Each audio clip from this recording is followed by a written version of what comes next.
What's up, everybody? Today is episode 78 of the Q&A. Holy that's a lot of those. If you like the Q&As, please consider becoming a supporter on Patreon. It is $1 a month. If you would like to work with me directly, just shoot me a DM. I have half-price coaching going on right now. And if you'd like to support in other ways, you can find the link to all of my ebooks in my bio. And I have several of those for you to check out if you would like to get an information-based product. As always, everyone, thank you for the questions, and I will get to these as soon as my workout is done. If lower reps in the 5 to 10 rep range are better because they cause less peripheral fatigue and less CNS fatigue, when are higher reps, 10 to 30, appropriate? So I don't actually agree with this. This is information that comes out of Paul Carter and Chris Beardsley's camp, and it's speculative at best because here's the thing is they actually haven't tested this. So what the argument would be is that on a set per set basis, you could actually do more sets of low reps than you could of high rep sets if it's really causing less fatigue. But when they test them with equated volume, you get the same hypertrophy results from anywhere from 30% to 80% of 1 rep maximum, so long as the sets are taken to equal proximity to failure. So again, I actually don't think this is true, and there are plenty of times to use the 10 to 30 rep range. The main and most obvious time to use the 10 to 30 rep range is on movements where going heavier than that hurts your joints. This is very often the case on single joint isolation work, bicep exercises, tricep exercises, even, believe it or not, things like side delts and rear delts. People will find that their AC joint or just something in the shoulder gets irritated when they're doing them super low rep. So anything that causes pain at low reps that doesn't cause pain at higher reps, obviously the better SFR there is with the higher rep range. Leg extensions would be another one that immediately comes to mind for me. Other times are exercises that have stability challenges when you use a really heavy weight. So dumbbells are the perfect example of this. Getting dumbbells into position can be tricky, but it's even trickier when you're trying to do a set of 5 on dumbbells. It's much easier to use like the 10 to 20 rep range. There's all sorts of exercises that will fall into this category. Something like cable lat prayers. As you get closer to your body weight, it becomes impossible to do the exercise without being jerked around. A lot of people will get strong enough to the point where on tricep pushdowns, they use close to their body weight, and basically they have to either anchor themselves on the ground or do something else. Otherwise, it just becomes an ab exercise instead of a tricep exercise because they're just trying to hold the bar down. So there's a lot of reasons to use a higher rep range, but they all basically fall under the same umbrella, which is use the higher rep range anytime it gives you a better SFR than the lower rep range. What is the high and low end for protein intake? Who cares, man? And I don't mean that to be rude, but none of us should really care, and I'm going to explain why. The high end for protein intake has absolutely no negative consequences, meaning that if you eat too much protein, it does absolutely nothing harmful to your body health-wise. The only thing you could potentially say is that if you're in a caloric deficit, you could be getting a little bit more carbs to help fuel performance, but overall, there's no negatives. Now, what are the negatives of not getting enough protein? Well, let's say, you're in the gym 3, 4, 5, 6 times a week. You're doing cardio, you're doing prehab, you're doing stretching, whatever, you're trying to get 8 to 10 hours of sleep a night. You're probably dedicating 20, 25 hours a week to being better at this. Are you really going to risk your progress over not eating enough protein? And it's like, well, I just want to know from an intellectual perspective. But why, man? You're just nerding out over something that you're not going to risk anyway. Just get 1 gram per pound of body weight and forget it. Are barbell rows worth it if you prioritize stiff-legged deadlifts and chest-supported machine rowing? There is no universal answer to something like this, man. It's just going to be on a case-by-case basis. So it's true that, for example, you can separate everything in the body to an isolation movement and potentially get a better SFR, but that doesn't mean it's the most efficient way to train, particularly if you have somebody who needs a high raw global stimulus.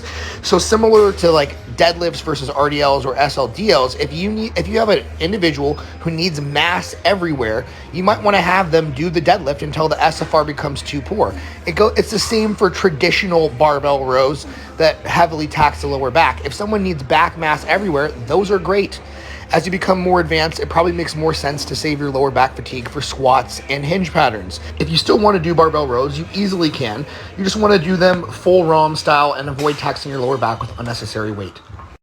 At what age did you start training? So I think the very first time I lifted weights beyond like dumbbells that my mom had laying around would have been middle school PE class in like 7th grade, which would make me 13 or 14 years old. In either my junior or senior year of high school, I got a job teaching chess, actually, and I was able to save up and buy a power rack with some weights. And then I believe I was 19 years old when I did my first serious strength training program, which was Starting Strength by Mark Ripito, and I got very strong very quickly doing that, at least relative for a beginner. Do you think knee sleeves are beneficial once you obtain a high ATG squat? Man, you can wear knee sleeves whenever you want, okay? Like, if you're training for hypertrophy, your knee sleeves should not be so tight that they're providing carryover. And frankly, even powerlifting knee sleeves, besides maybe like the new Inzer ones, only provide like 5 to 10 pounds of carryover anyway. The point of knee sleeves for a hypertrophy trainee is only this: to keep the knees warm and sweaty. And if keeping your knees warm and sweaty makes you less likely to have knee pain, or it helps tendonitis symptoms, then wear the knee sleeves. Other than that, you have no need to ever buy knee sleeves for hypertrophy as a hypertrophy trainee. What do you think of supersets that start with something short biased and finish with something lengthened biased? So just to make sure we're on the same page here, man, if you're doing the hammer strength press, you want to do that first because that's heavily short biased. I don't really like supersets of this nature because I feel like you would get more out of this just doing it separately. So unless you're on a time crunch, I would do the hammer strength chest press, which is heavily short biased, like I said. Do your 2 or 3 sets on it or whatever you're going to do, and then move over to the fly. You're going to be able to use a lot better weights that way. The only time I would really consider this is if you were feeling like your triceps or your shoulders were the limiting factor on the hammer strength chest press, and then you started with the fly instead to pre-fatigue your chest. But again, I would just do it separately. Why does bodybuilding take more priority than health to you? Man, come on. We are all adults here. Do you seriously not know anyone, like maybe you, for example, who's ever gotten drunk to have more fun on a night out with their friends, or had a couple glasses of wine, maybe one too many even, to celebrate something cool happening? Have you ever gotten high? Have you ever done a gram of Molly in a single weekend at a music festival? No, that one's just me? All right, well, fair enough. But point being, man, is the goal of life is not to live as long as possible, at least not in my opinion. My goal for life is to live as well as possible. Now, that's not to say I want to die like 15 years earlier or anything, but if I trade, say, 5 years off of my life to chase my dreams, that's a sacrifice I'm willing to make.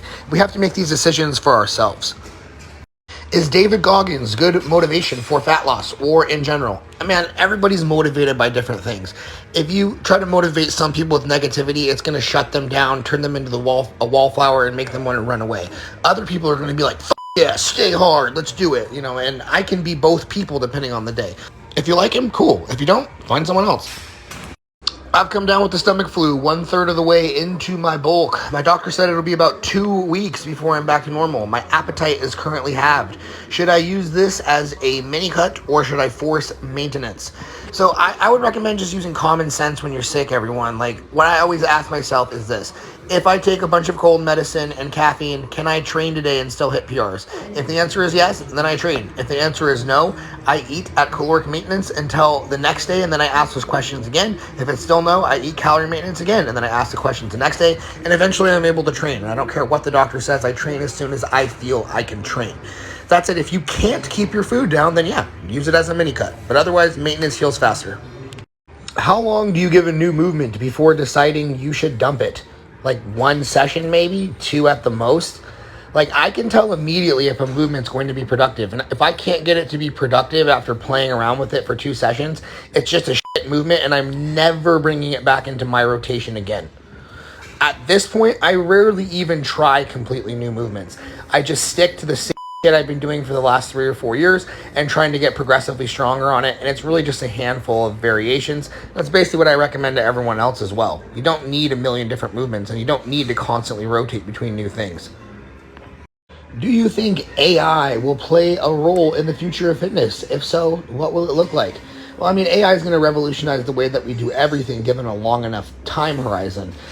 I mean, it already is. For me, it's really difficult to imagine possible futures and how different things could be. Like, I'm just not really a sci-fi person like that. But I think you can see some of the ways that it's already impacting the market, which is it's going to allow people to produce coaching services that are almost as good or potentially better even than human beings. at ridiculously low price points that are like 1/20th of human coaching.